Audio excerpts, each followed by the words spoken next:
Carlo Ancelotti, Italian mastermind, শেষ খেলাটা ঠিকই খেলে দিল ক্রোয়েশিয়ার বিপক্ষে। হয়তো খেয়াল করেছেন এনরিকে বাড়ানো বল দুর্দান্ত ফিনিশ করেছে মার্টিনেলি। এরপর নীরব সেলিব্রেশন। এমন শীতল সেলিব্রেশন অর্থ একটাই, ম্যাচ শেষে তোমরা আর চেষ্টা না করলেও পারো। কিন্তু অপর প্রান্তে ছিল এনরিকের এগ্রেশন। কেন এগ্রেশন দেখাবে না বলুন? ছেলেটা নিজেকে মেলে ধরতে কত কিছুই না করেছে। বিপক্ষে তার দক্ষতা চোখে লেগে থাকবে।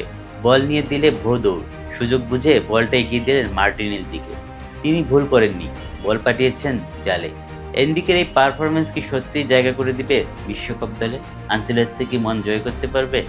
তার আগে ইটালিয়ান মাস্টারমাইন্ড নেইমারকে নিয়ে যে হতাশা প্রকাশ করেছে, আসলে সত্যি 100% ফিট না থাকলে কি নেইমার খেলতে পারবেন কি পারবেন না, এটা নিয়ে একটা সংশয় রয়ে গেছে। যদিও শেষ পর্যন্ত নেইমার যদি ব্রাজিলের পক্ষে খেলে, ভক্তদের মন কেড়ে নিবে হয়তো নেইমার। নিউজ আপডেট জানতে সাবস্ক্রাইব করে সঙ্গে থাকুন স্পোর্টস অন 360 চ্যানেলটি। ধন্যবাদ।